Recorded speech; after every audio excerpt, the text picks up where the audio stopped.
saluer ton voisin. Salue ton voisin. Dis-lui bienvenue dans la présence de Dieu. Demande des nouvelles. Hein, ça fait quand même une semaine qu'on ne s'est pas vu. Notre Dieu est bon, notre Dieu est fidèle. Je rends grâce au Seigneur pour la vie qu'il m'accorde en ce matin et pour la grâce. C'est une responsabilité de prêcher, surtout lorsque le Père n'est pas là.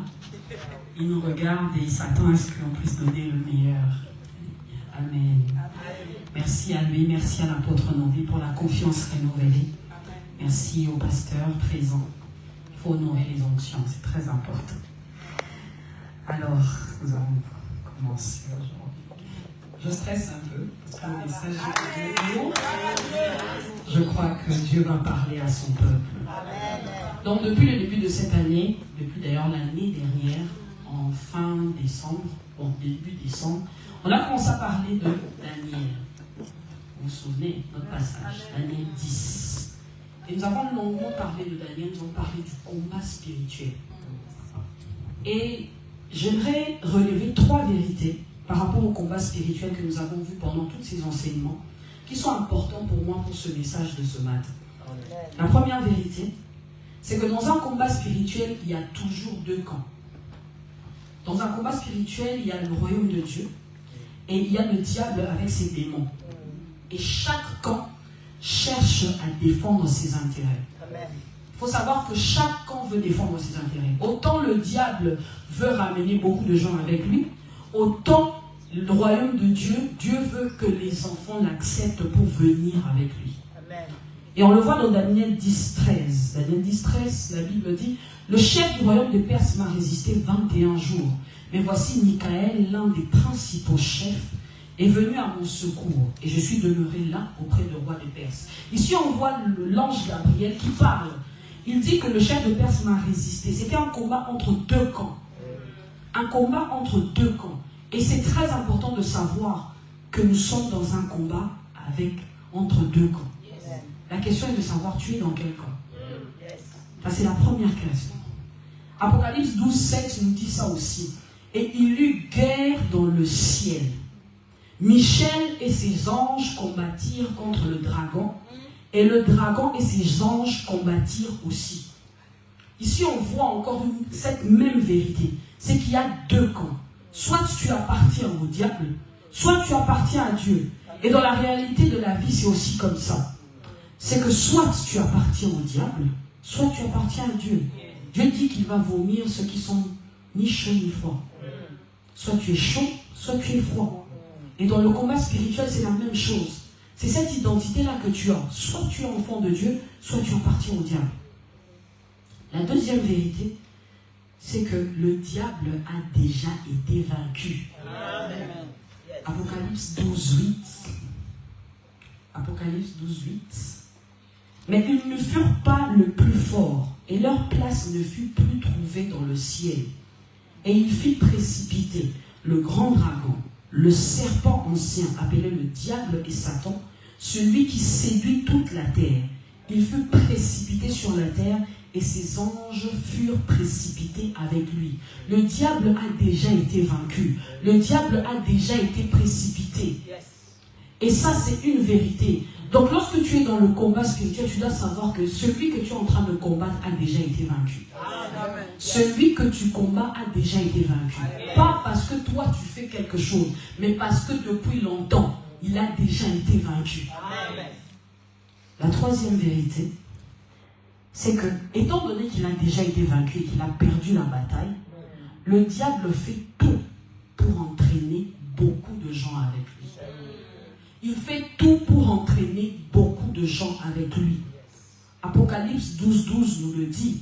C'est pourquoi réjouissez-vous cieux, et vous qui habitez dans les cieux. Malheur à la terre et à la mer, car le diable est descendu vers vous, animé d'une grande colère, sachant qu'il a peu de temps. Le diable a peu de temps, et il veut ramener tout un grand nombre avec lui. Connaissant toutes ces 3 vérités, nous devons savoir que Dieu, il nous aime tellement. Amen. Il faut réaliser que Dieu nous aime. Amen. Et il connaît toutes choses en avance. Amen. Sachant que le diable a déjà été vaincu, sachant que dans le combat spirituel, il y a deux camps. Le diable, Dieu dans son immense amour, nous donne des armes. Il nous donne des armes pour combattre efficacement, pour que le diable ne puisse pas gagner du terrain. Et ça, nous le voyons dans plusieurs passages de la Bible. Mais l'une des armes efficaces que Dieu nous donne, c'est la postérité de la femme. Nous allons lire Genèse 3, verset 15. Genèse 3, verset 15. La Bible dit: je mettrai une inimitié entre toi et la femme, entre ta postérité et sa postérité. Celle-ci t'écrasera la tête et tu le briseras le talon. Je vais le relire. Genèse 3, 15. Je mettrai une inimitié entre toi et la femme, entre la postérité, ta postérité et sa postérité. Celle-ci t'écrasera la tête et tu lui briseras le talon. En ce matin, mon message, c'est la postérité de la femme écrasera la tête du serpent. Amen. Amen. À qui a adressé ce message? Parce que quand on voit femme, on va dire directement: oh non, c'est pour la femme. Soyez calme. Premièrement, c'est adressé aux femmes. Pourquoi? Pour éveiller les consciences. On est tellement cantonnés dans notre coin, les femmes. Alors que Dieu dit que c'est ta postérité qui va écraser la tête du serpent. Et ce message est adressé aux femmes, toutes les femmes, que tu sois enfant, que tu sois jeune, que tu sois vieille. Bon, tout le monde est jeune ici. Mais peu importe l'âge, tu dois être conscient de ton identité et de ta place dans l'humanité. La deuxième des choses, ce message est adressé aux parents qui ont des filles, qui doivent savoir que pour éduquer une fille, tu dois connaître ce à quoi cet enfant est appelé. L'enfant, la fille que tu as, ce n'est pas ton enfant, c'est d'abord l'enfant de Dieu. Et tu dois lui montrer le chemin, tu dois lui montrer la voie qu'il doit suivre. Et c'est une grande responsabilité. Et pour cela, tu dois savoir ce à quoi ta fille est appelée. Troisième personne à qui ce message est adressé, c'est aux hommes. Les hommes qui ont des femmes, qui auront des femmes. Des hommes qui ont des filles. Des hommes qui ont des collègues au travail. Pour ne plus regarder la femme seulement comme un être faible, mais comme Dieu le regarde. Dieu a dit que c'est la postérité de la femme qui va écraser la tête du serpent. Et tu dois apprendre à respecter la femme pour cela. Pas comme un être inférieur à toi, mais un être qui est au même niveau que toi. Un être qui a besoin de ton soutien pour pouvoir combattre. En tant qu'homme, tu as des sœurs, tu as des mamans, tu as des filles, tu as des collègues au travail. Mais comment tu les traites? Comme un être inférieur? Ou tu te rends compte vraiment de la place que Dieu met pour la femme? Nous avons lu un passage, Genèse 3.15. Genèse 3.15 nous montre que nous sommes dans Éden. C'est quelque chose, même si tu n'es pas lecteur de la Bible, tu connais Genèse 3.15. Tu connais que l'homme a péché. Je ne t'encourage pas à ne pas être lectrice de la Bible ou lecteur, mais c'est quelque chose que tu connais. Voilà. L'homme a péché, l'homme se retrouve en Éden. Et en Éden, après le péché, Dieu décide de prononcer des paroles. Il maudit l'homme par rapport à la terre. Il donne des paroles à la femme, mais il s'arrête sur le serpent. Et le serpent, c'est particulier. Le serpent, il ne dit pas que, voilà, par rapport à l'homme, Dieu avait dit que tu auras un problème par rapport à la terre. C'était lié directement à sa personne. Mais par rapport au serpent, Dieu dit non. Je mets entre toi et la femme une inimitié. Vous ne serez jamais amis. Mais au-delà de tout ça, sa postérité va écraser ta tête. Que signifie écraser la tête? Pourquoi Dieu s'arrête sur ça? Lorsque Dieu parle de la postérité, qu'est-ce qu'il voulait dire en réalité? Pourquoi la tête? Pourquoi pas une autre partie du corps? Parce qu'il n'y a pas que la tête du serpent, il y a aussi la queue du serpent. Mais il s'arrête simplement sur la tête. Nous devons savoir que lorsqu'il y a un combat, lorsque tu es dans un combat, et que tu frappes ton adversaire sur la tête, tu l'anéantis. Tu l'anéantis. C'est des cours des arts martiaux. J'ai fait la boxe pendant un moment. Donc je connais. Lorsque tu tapes sur la tête de ton adversaire, ça signifie que tu veux le mettre KO. C'est un coup KO. Et en fait, Dieu, lorsqu'il parle de écraser la tête du serpent, il dit que la victoire est totale et définitive. Il n'y a pas autre chose. C'est que la postérité de la femme, en écrasant la tête du serpent, c'est une victoire qui est totale et définitive. Ce n'est pas quelque chose à négocier. Le diable a déjà été vaincu par la postérité de la femme. En fait, le pouvoir là a déjà été donné. Ça a déjà été déversé. C'est la postérité de la femme qui écrase.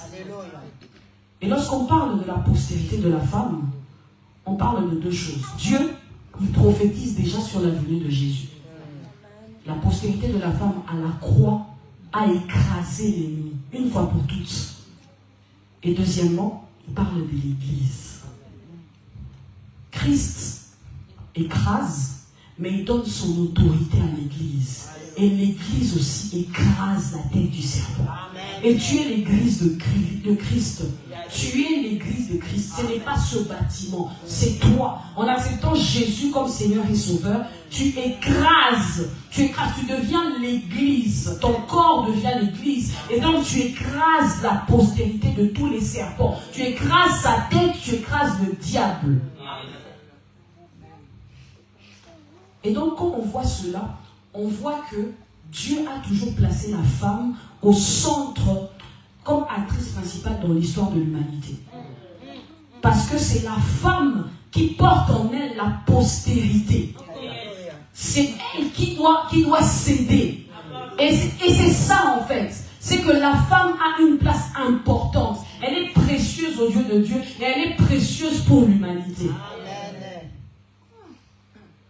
Genèse 1,18 dit, l'Éternel dit, il n'est pas bon que l'homme soit seul.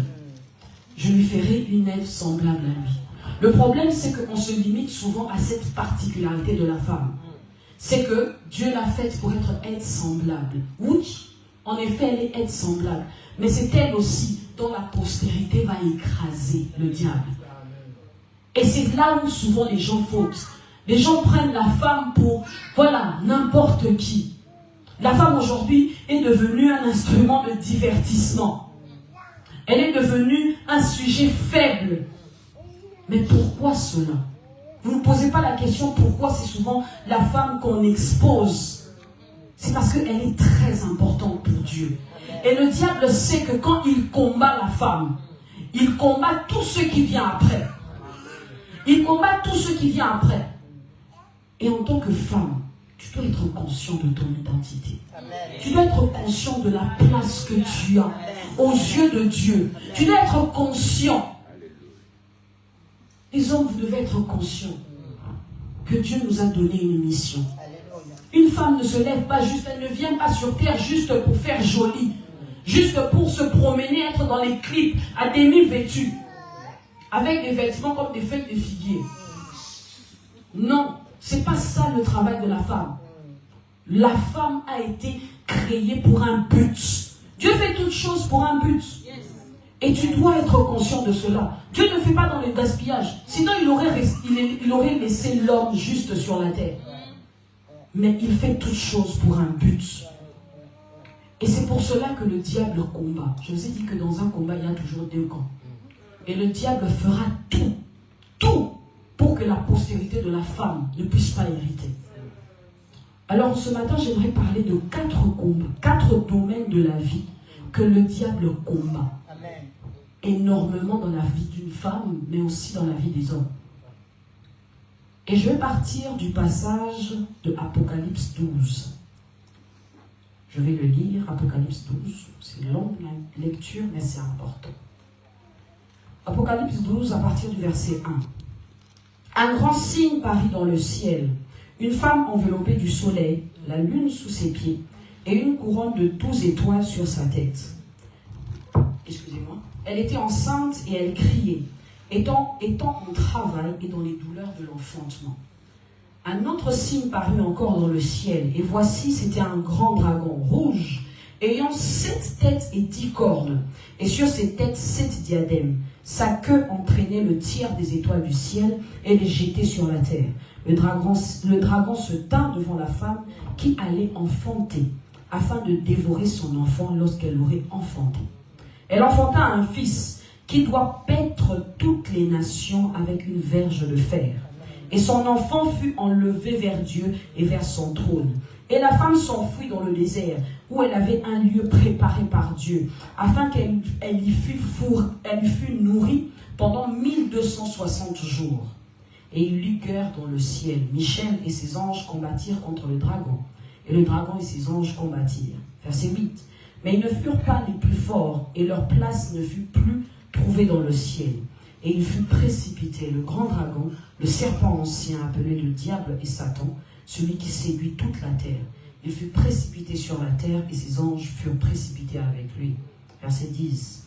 Et j'ai entendu dans le ciel une voix forte qui disait, maintenant, le salut est arrivé, et la puissance et le règne de notre Dieu, et l'autorité de son Christ, car il a été précipité, l'accusateur de nos frères, celui qui les accusait devant notre Dieu jour et nuit. Ils l'ont vaincu à cause du sang de l'agneau et à cause de la parole de leur témoignage. Et ils n'ont pas aimé leur vie jusqu'à craindre la mort.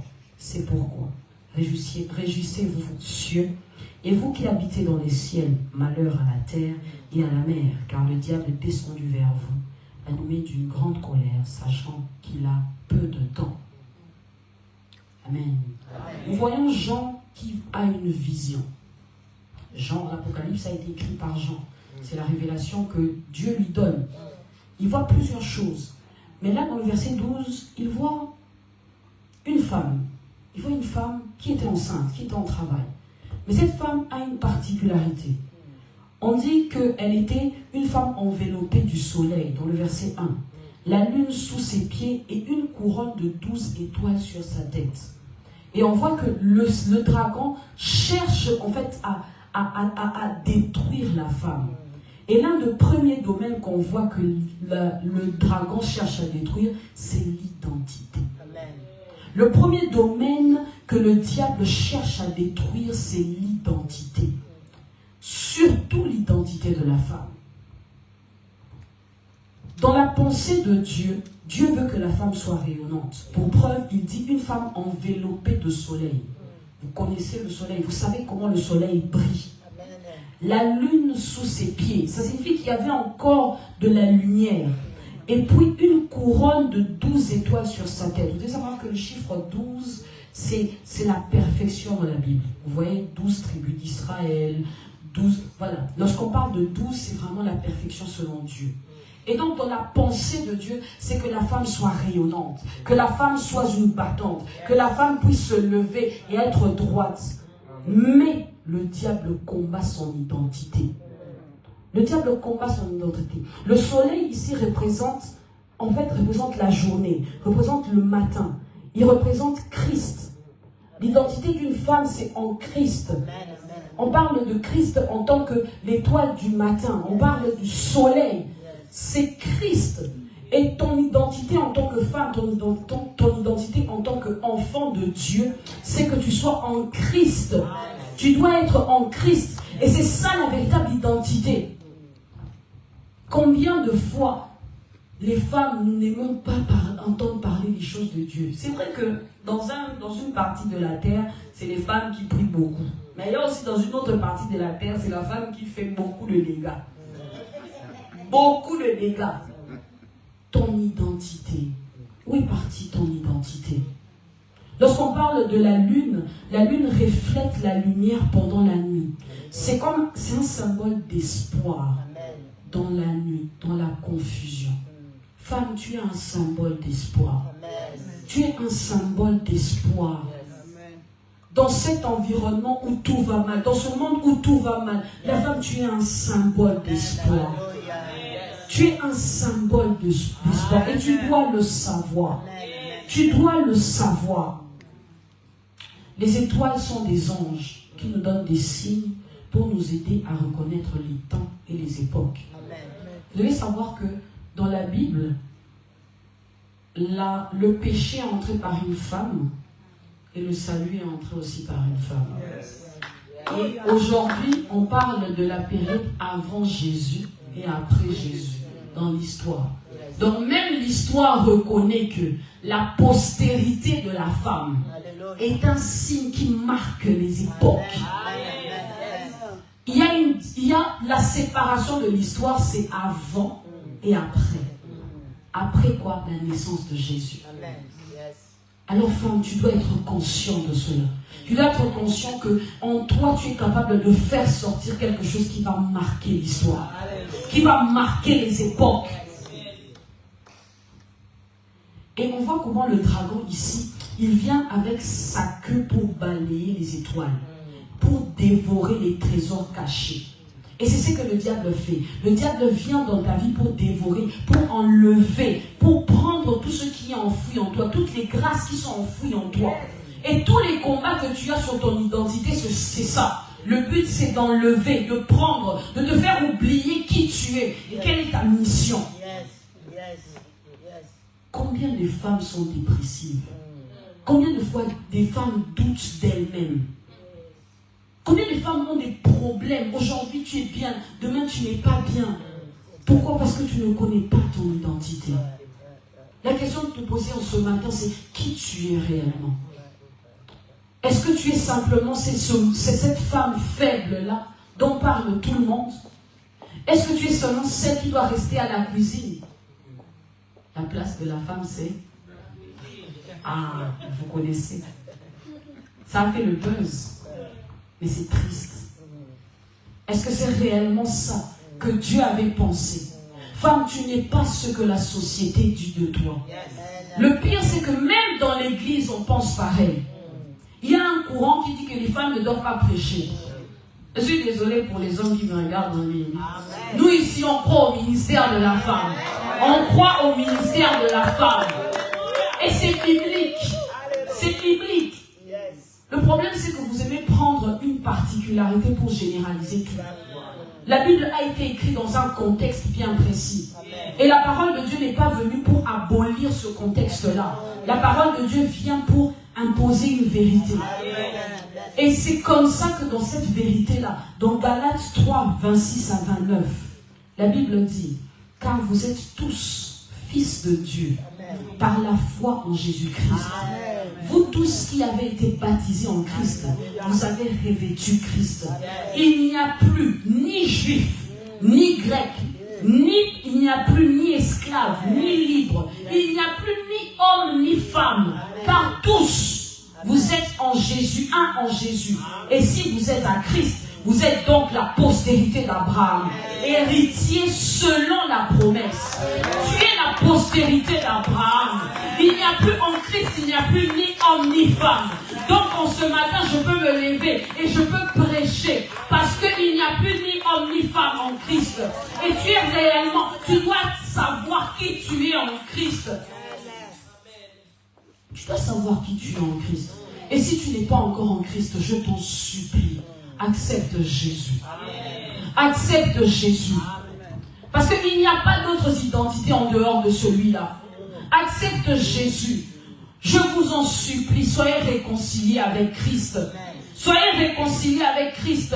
En tant que femme, tu ne seras pas conscient de ton identité si tu n'es pas réconcilié avec Christ. Si tu n'es pas réconcilié avec Christ, tu auras des problèmes.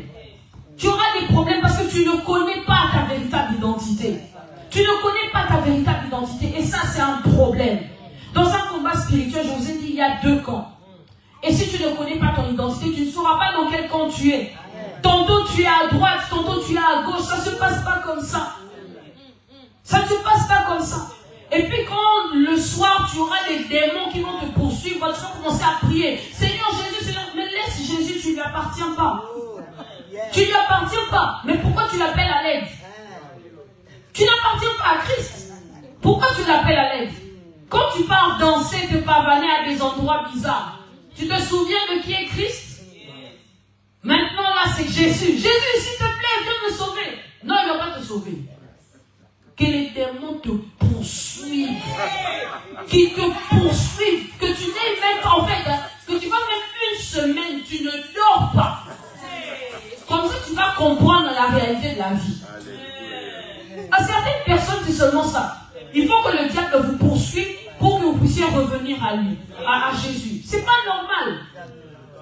Quand tu vas faire des mauvais rêves, là, tu vas commencer à dormir avec la Bible. Mais ta Bible, là, tu l'ouvres jamais. Tu l'ouvres jamais. Tu te souviens seulement, non, je vais écrire à l'apôtre, je vais chercher le combat spirituel et tout ça. Non, l'apôtre est fatigué. Les pasteurs sont fatigués. Va lire ta Bible, sois sérieux avec Christ. Et cela, ça passe par l'identité. Tu dois être conscient de ton identité. Et ça, c'est pas que pour les femmes.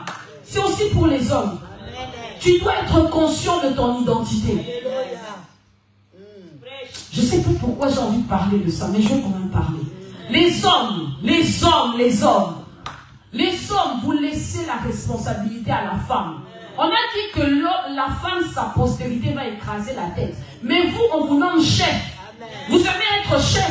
Mais dans le spirituel, vous n'êtes pas chef. Vous laissez que ce soit les femmes qui soient remplies dans les églises. C'est triste. C'est triste. Vous voulez être chef, soyez réellement des chefs spirituels. Soyez réellement des chefs spirituels. Une maison tient parce que l'homme est le chef spirituel.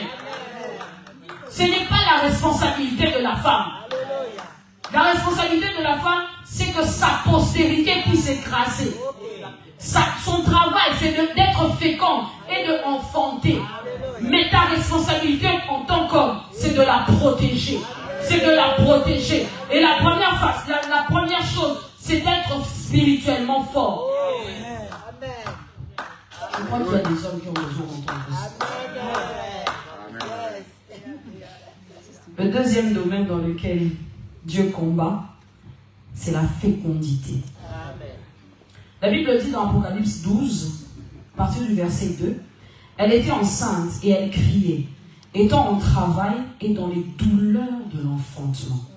Un autre signe parut dans le ciel, et voici, c'était un grand dragon rouge, ayant 7 têtes et 10 cornes, et sur ses têtes 7 diadèmes. Sa queue entraînait le tiers des étoiles du ciel et les jetait sur la terre. Le dragon se tint devant la femme qui allait enfanter, afin de dévorer son enfant lorsqu'elle l'aurait enfanté. Ici, nous voyons clairement le but du diable. C'est que cet enfant-là ne doit pas naître. Et il combattait la fécondité de la femme. Il combattait la fécondité de la femme. Le problème, c'est que lorsqu'on parle de la fécondité, les gens voient automatiquement accoucher. C'est vrai. Féconde, enfanter, c'est avoir un enfant. Mais au-delà de ça, lorsqu'on parle de la fécondité est la capacité à porter des fruits. Ces fruits-là peuvent être physiques, les enfants. Ces fruits-là peuvent être spirituels. Et ces fruits-là peuvent être des projets. Et nous, on réduit ça seulement à la procréation. Genèse 1:28 dit quoi?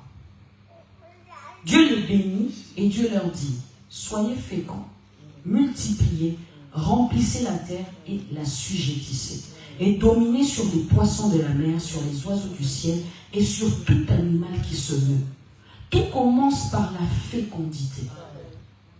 La fécondité est le début de toute chose. Pour qu'il y ait une multiplication, il faut qu'il y ait fécondité. Et le diable sait que lorsqu'il combat cela, il n'y aura pas de postérité. Je vous ai dit qu'on peut enfanter plusieurs choses. Pas que des enfants et des projets. La première des choses qu'on peut enfanter, c'est des disciples. Amen. On peut enfanter des disciples. Regarde, aujourd'hui, on est le 1er mars. Ça fait 2 mois. Plein que tu as fait. Combien de disciples tu as enfanté? Parce que si je ramène en 2025, vous allez me dire que les choses passées sont passées. Okay, 2026. Du 1er janvier jusqu'à ce jour. Combien de disciples tu as enfanté? Et tu te dis chrétien. Tu te dis chrétien. Tu te dis enfant de Dieu. Et tu as enfanté combien de disciples? Galates 4, 19 dit quoi? Mes enfants pour qui j'éprouve des nouveaux des douleurs de l'enfantement jusqu'à ce que Christ soit formé en vous. Combien ont encore ce fardeau-là, cette douleur-là? Pour qui tu ressens des douleurs de l'enfantement? Pour que Christ soit formé dans cette personne. Regarde dans ton entourage. Pour qui tu ressens des douleurs de l'enfantement? Si tu ne ressens pas des douleurs de l'enfantement, laisse-moi te dire que tu as un problème dans ta vie. Tu as un problème dans ta relation avec Dieu. Que tu le veuilles ou que tu ne le veuilles pas. De toutes les façons, quand j'ai fini là, je sors. C'est la vérité. Tu as des problèmes dans ta vie spirituelle. Tu as enfanté combien d'enfants spirituels? Combien de disciples tu as fait depuis que tu es enfant de Dieu? Il y a des gens ici qui sont des vétérans. Des vétérans dans l'église. Mais combien, regarde autour de toi. Regarde autour de toi. Combien d'enfants tu as fait? Et puis ces enfants sont là. Pas des enfants physiques, hein, spirituels. Tu regardes ton voisin, tu lui poses la question. Combien d'enfants spirituels tu as? Combien de disciples tu as? C'est dommage. C'est dommage. Vous vous dites enfants de Dieu, mais vous ne faites pas les choses comme des enfants de Dieu. On se dit enfants de Dieu, mais on n'est pas digne d'être des enfants de Dieu. On est incapable de faire des disciples. Pourtant, c'est ce que Dieu nous a dit. Allez et faites de toutes les nations des disciples. Le plus important pour moi, ce n'est pas de prêcher en ce matin. Le plus important pour moi, c'est que les gens soient touchés, qu'ils deviennent des disciples. Si je suis incapable de faire des disciples, c'est que ça ne sert à rien mon existence. Ça ne sert à rien mon existence. Tu dois apprendre à faire des disciples. C'est là où aussi ta fécondité. Si tu ne fais pas des disciples, c'est que tu es stérile. Tu es stérile spirituellement. Et tu ne vas pas dire que c'est Dieu qui t'a rendu stérile. C'est toi qui as appelé la stérilité. Oh non, Dieu m'a rendu stérile et tout ça. Non, c'est plus dans la Bible qu'il a rendu quelques personnes stériles. Les autres, là, c'était leur problème. De toutes les façons, la stérilité, ça n'a jamais été dans la pensée de Dieu. La deuxième des choses, c'est des fruits de l'esprit. Galates 5, 22 à 23. Mais le fruit de l'esprit, c'est l'amour, la joie, la paix, la patience, la bonté, la bénignité, la fidélité, la douceur, la tempérance. Mais j'aime la fin du passage. La loi n'est pas contre ces choses. La loi n'est pas contre ces choses. Même les païens aiment les gens fidèles. Il y a des hommes, eux-mêmes, des grands infidèles. Mais si tu lui demandes qu'est-ce que tu ne peux pas pardonner, c'est que ma femme soit fidèle. C'est vrai. Pardon. Restons concentrés. L'amour. Est-ce que tu aimes réellement? Est-ce que tu aimes réellement les gens? Est-ce que tu aimes réellement les gens de ta famille? Même si vous n'êtes pas dans un même lieu, exercice, réfléchis. La semaine dernière, tu as pensé à combien de membres de ta famille et puis tu l'as écrit juste pour demander des nouvelles. Et puis vous, les gens du pays, combien de gens vous avez contactés ici pour demander juste des nouvelles, pas demander l'argent? Hein? Vous demandez toujours l'argent. C'est pas ça l'amour? Vous savez combien de problèmes on a ici? L'hiver, avec des problèmes qu'on a dans la France de notre président. Oh, on a trop de problèmes. Appelez juste pour demander des nouvelles, ça coûte quoi? L'amour se démontre. J'aime dans 1 Jean, on nous dit que n'aimons pas qu'en parole, mais en acte et en vérité. L'amour se démontre. Même Dieu a démontré son amour. La Bible dit car Dieu prouve son amour pour nous.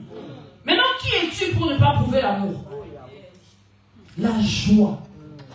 La joie. Frère, quand tu entres à l'église, tu es toujours fâché. Tu souris jamais. Tu entres à l'église, ton même quand on doit venir te saluer, c'est un problème. On se dit, est-ce qu'elle va bien nous répondre? Est-ce qu'elle va pas bien nous répondre? Est-ce qu'aujourd'hui elle s'est réveillée du pied gauche? La joie. La joie, c'est un fruit de l'esprit. Alléluia. La paix. Tu as toujours des problèmes avec les gens. Tu as toujours des problèmes avec les gens. C'est quel fruit que tu as de l'esprit finalement? Tu n'as pas l'amour, tu n'as pas la joie, même la paix tu n'as pas. Tu es là à l'église, tu as toujours, c'est toi qui as toujours des problèmes avec les gens. Et revois ta nouvelle naissance, frère. Hein? Revois ta nouvelle naissance. Tu as toujours des problèmes. Toi, tu as toujours, toi-même, toi, tu comprends toujours mal les gens.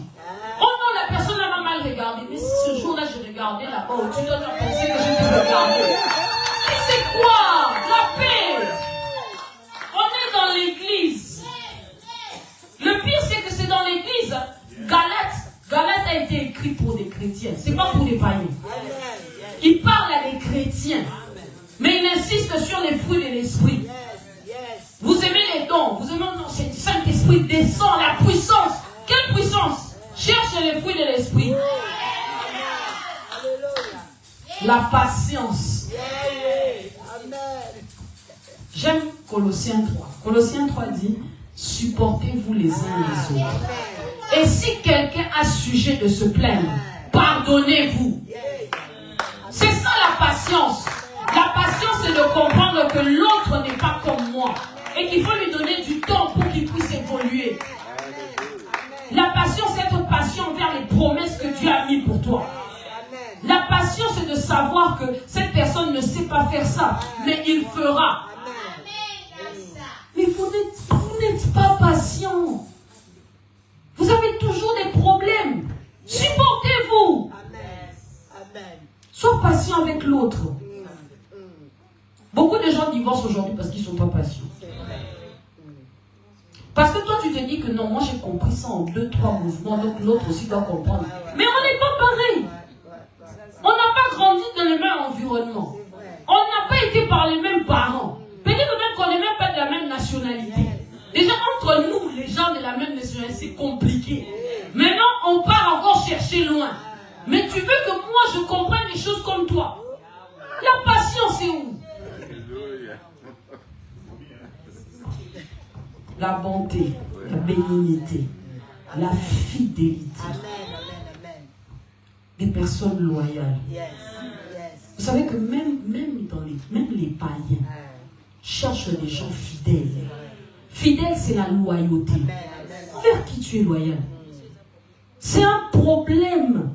On ne peut pas te confier un secret. Tu parles. On ne peut pas te faire confiance. On ne peut pas compter sur toi. Aujourd'hui, tu vas revenir dans toi dimanche. Donc, si on avait quelque chose pour toi le dimanche prochain, on va se dire non, c'est compliqué. C'est compliqué parce que peut-être qu'elle ne viendra pas.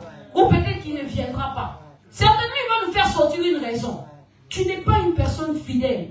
Tu n'es pas loyal. On ne peut pas compter sur toi. La fidélité, c'est la loyauté, c'est la stabilité. Quelqu'un de stable sur qui on peut compter. Vous imaginez si nos chaises n'étaient pas loyales? Tu t'assois seulement un peu, tu tombes. Tu t'assois un peu, tu tombes. Et c'est la même chose quand tu regardes la fidélité, regarde la chaise sur laquelle tu es assis. Si tu veux une bonne chaise, tu dois avoir les 4 pieds. Et les 4 pieds là, c'est la fidélité. C'est ça qui rend stable. La douceur. Toi aujourd'hui tu es bombardé. Tu n'es pas douce. Alors, on parle du fruit de l'esprit. Mon esprit est doux. Mon esprit est doux parce que j'ai accepté Christ. La douceur là vient dans l'esprit. Maintenant, si ça se matérialise physiquement, gloire à Dieu. Mais chez moi, bon, de temps en temps. De temps en temps. Mais soyez sûrs que j'ai un esprit doux. Parce que j'ai accepté Christ. La tempérance. La loi n'est pas contre ces choses. Et c'est ce que je veux que vous puissiez retenir en ce matin. La loi n'est pas contre ces choses. Même la loi cherche ça. Le monde attend avec un ardent désir la révélation du Fils de Dieu. Dans ce passage-là, on montre que le monde soupire pour voir qui sont réellement enfants de Dieu. Et les vrais enfants de Dieu, c'est ceux qui ressemblent à Christ. Et pour ressembler à Christ, tu dois avoir les fruits de l'esprit. Donc le monde attend avec un ardent désir des gens qui ont les fruits de l'esprit. C'est ça que tu dois retenir. Ensuite, troisième chose, c'est des bonnes œuvres. Tu dois enfanter des bonnes œuvres. Colossiens 1:10, la Bible dit, pour marcher d'une manière digne du Seigneur et lui être entièrement agréable, portant des fruits en toutes sortes de bonnes œuvres et croissant par la connaissance de Dieu. Des bonnes œuvres. Des bonnes œuvres, c'est aussi l'argent. Des bonnes œuvres, c'est venir tôt pour arranger la salle. Des bonnes œuvres, c'est aller voir quelqu'un qui est malade. Des bonnes œuvres, ça ne se limite pas que... je ne sais pas comment vous définissez les bonnes œuvres. Mais les bonnes œuvres, ça prend plusieurs formes. Ça prend plusieurs formes. Le fait simplement de te lever le matin et de te dire que je vais aller filmer. Combien de gens regardent cette prédication? Tu édifies beaucoup. C'est une bonne œuvre que tu fais. La semaine, tu ne sais pas, tu prends ton téléphone, tu appelles quelqu'un. Juste pour avoir de ses nouvelles. Tu ne sais pas peut-être que la personne allait faire une dépression. Mais parce que tu l'as fortifié. C'est une bonne œuvre.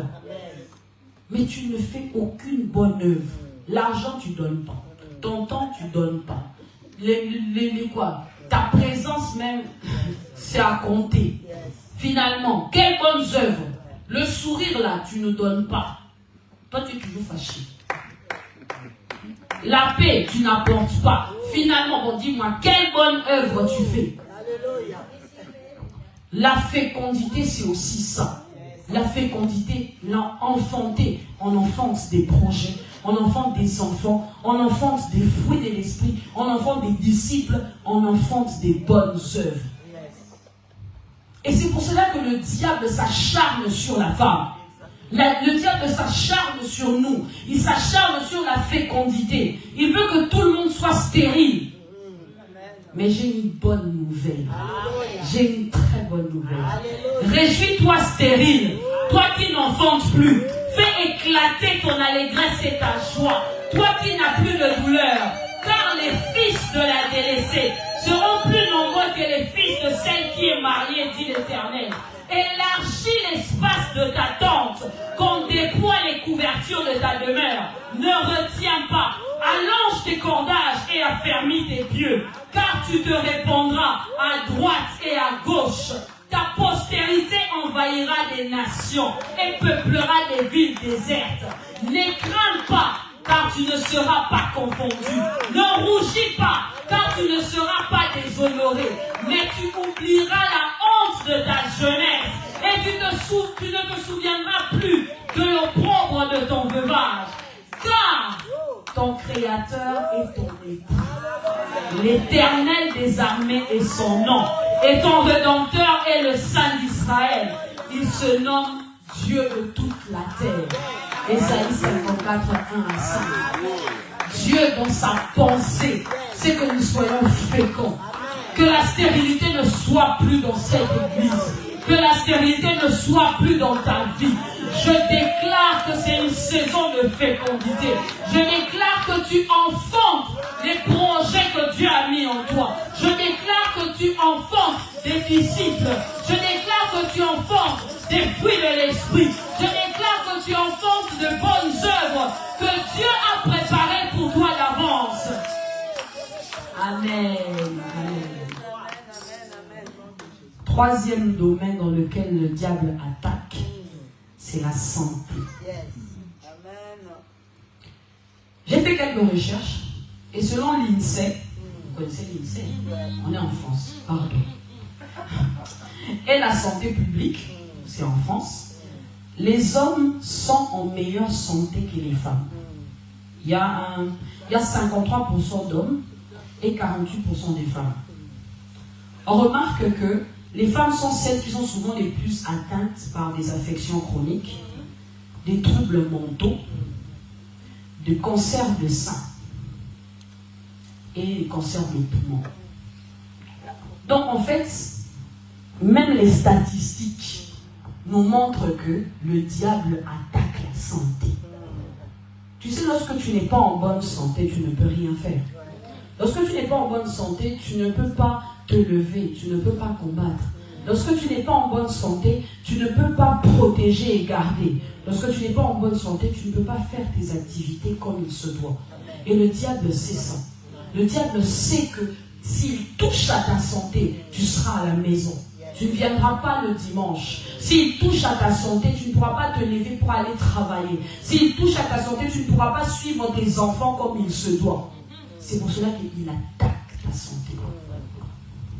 Il attaque ta santé.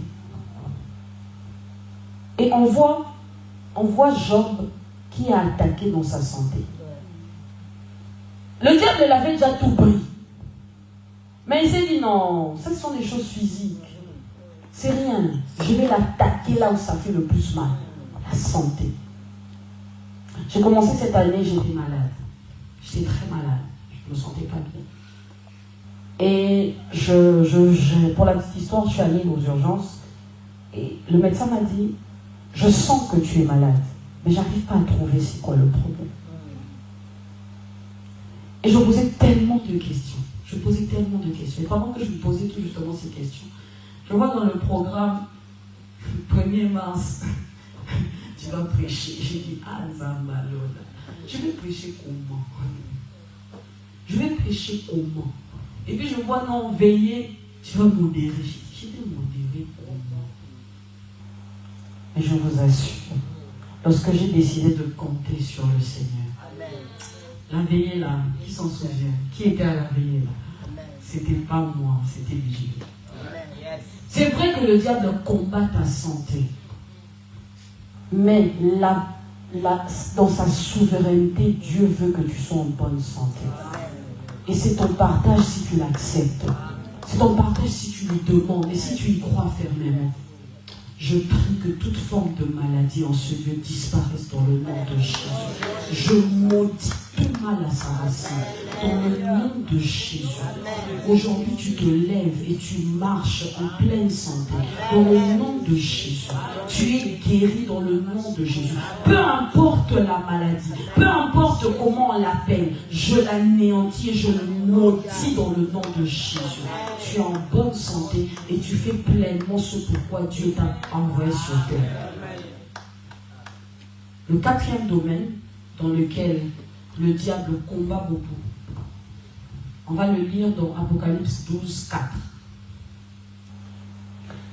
Apocalypse 12, 4 dit, sa queue entraînait le tiers des étoiles du ciel et les jetait sur la terre. Le dragon se tint devant la femme qui allait enfanter, afin de dévorer son enfant qu'elle aurait enfanté.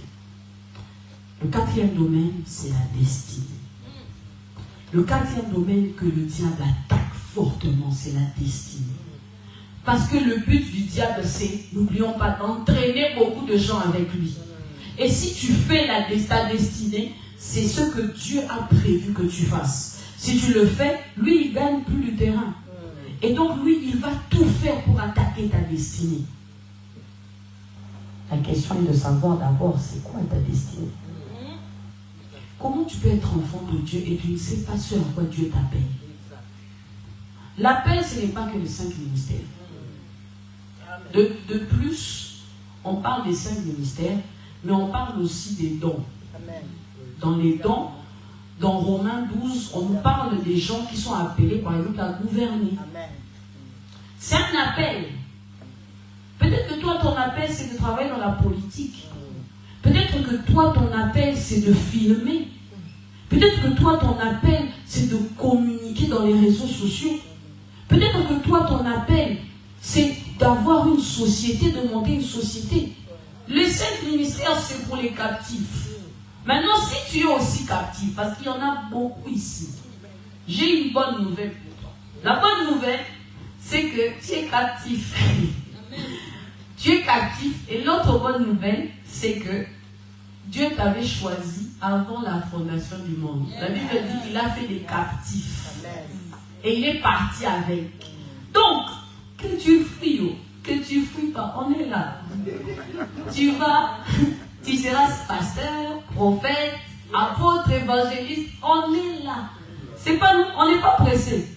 Tu peux fuir, tu peux courir. Le problème, c'est que tu perds du temps.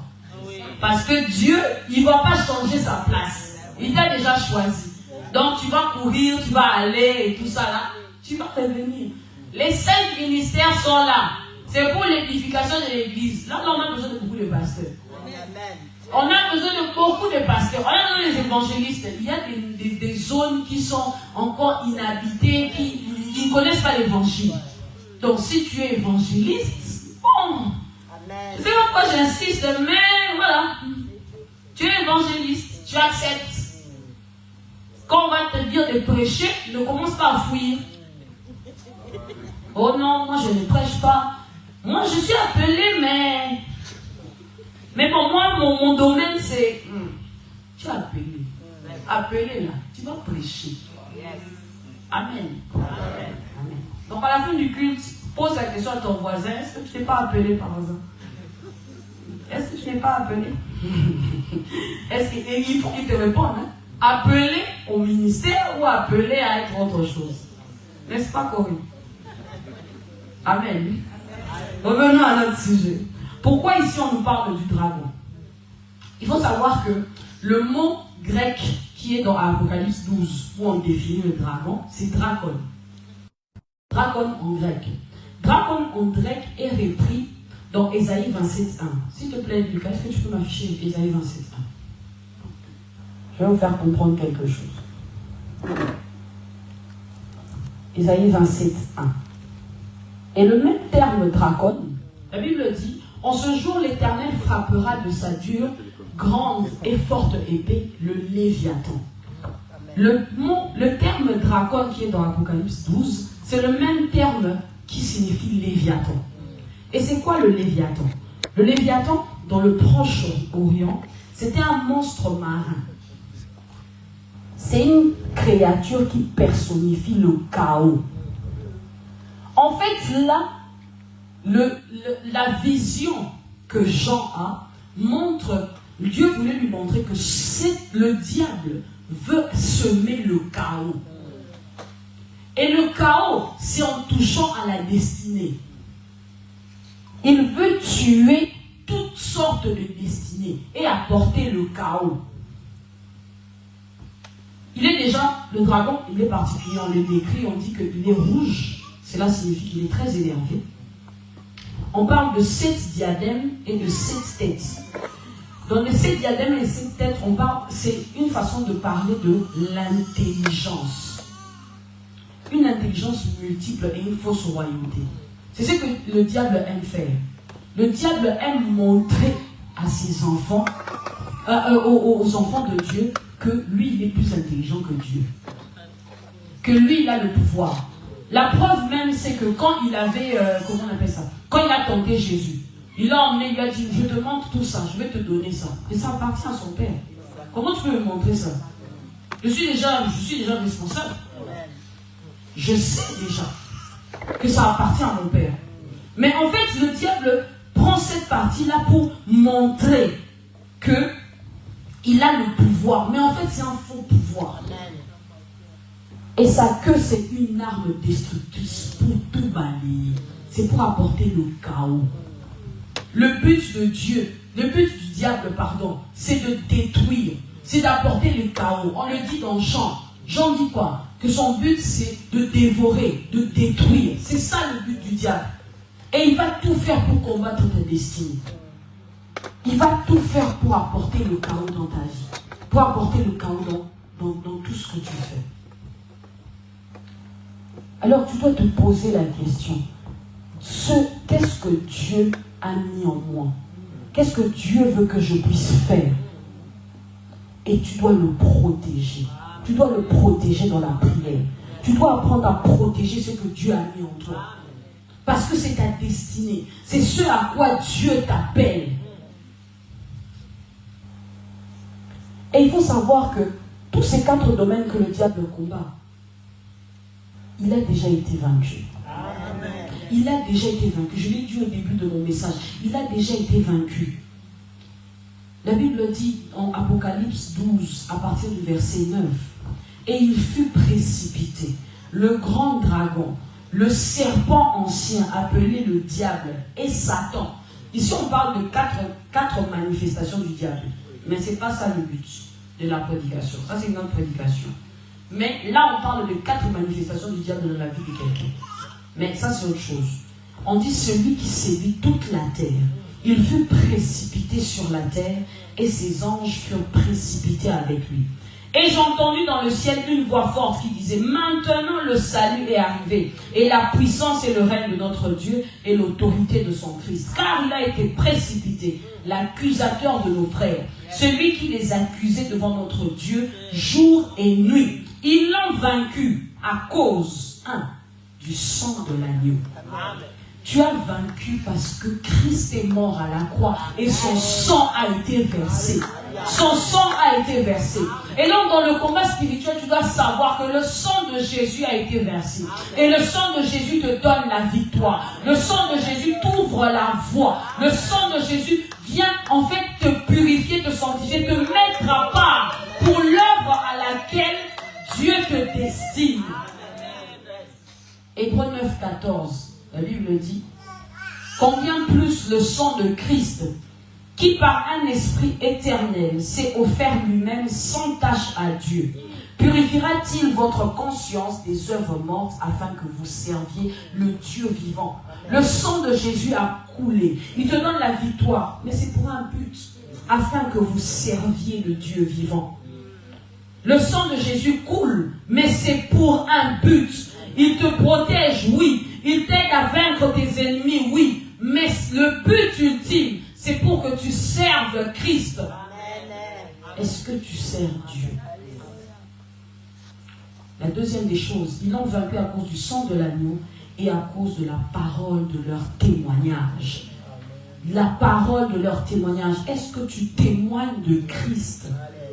Est-ce que tu témoignes de Christ? Acte 4, 33 dit: les apôtres rendaient avec beaucoup de force témoignage de la résurrection du Seigneur Jésus, et une grande grâce reposait sur eux tous.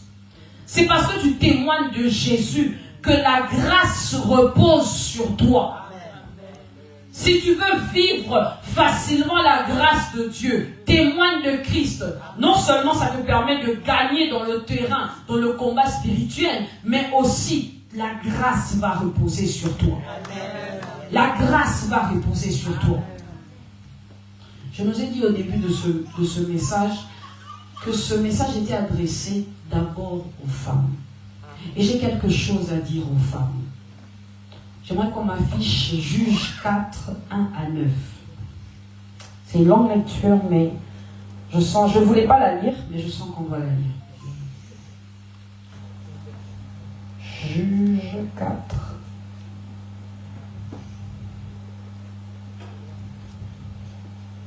Juge 4, 1 à 9. Les enfants d'Israël firent encore ce qui déplaît à l'Éternel, après que Éhud fut mort. Et l'Éternel les vendit entre les mains de Jabin, roi de Canaan, qui régnait à Hatzor. Le chef de son armée était Sisera, et habitait à Haroshet-Goïm. Les enfants d'Israël crièrent à l'Éternel, car Jabin avait 900 chars de fer, et il opprimait avec violence des enfants d'Israël depuis 20 ans. Dans ces temps-là, Déborah, prophétesse femme de Lapidoth, était juge en Israël.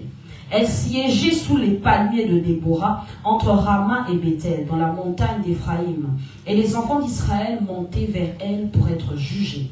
Elle envoya appeler Barak, fils d'Abinoam, de Kedesh-Nephtali, et elle lui dit: n'est-ce pas l'ordre qu'a donné l'Éternel, le Dieu d'Israël? Va, dirige-toi sur le mont Tabor, et prends avec toi 10 000 hommes, des enfants de Nephtali et des enfants de Zabilan.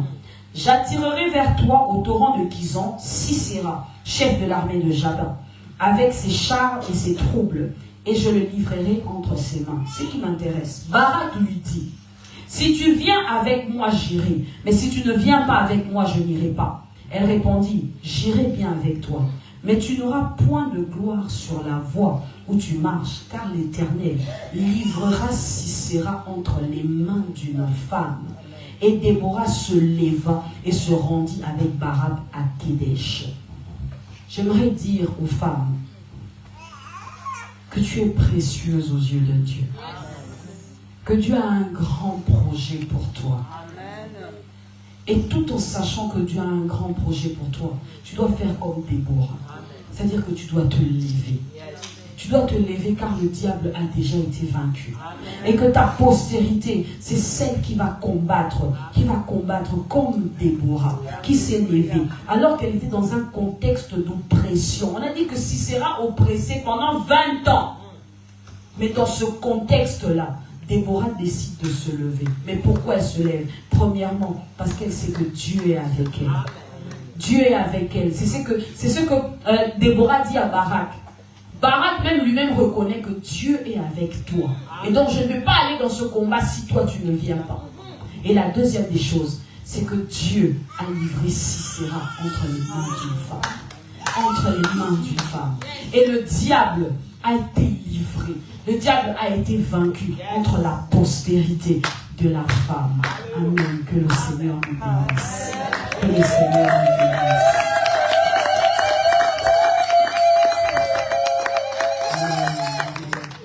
Que Dieu soit béni. Est-ce qu'on peut prier? Est-ce qu'on peut se lever un instant et on va prier? Tu vas prier. J'ai parlé de beaucoup de choses. J'ai parlé de beaucoup de choses. J'ai parlé de beaucoup de choses. Alors tu vas voir quel domaine t'intéresse, quel domaine, dans quel domaine tu as besoin de la main de Dieu. Est-ce que c'est par rapport à ton identité en Christ? Si c'est par rapport à ton identité en Christ, accepte.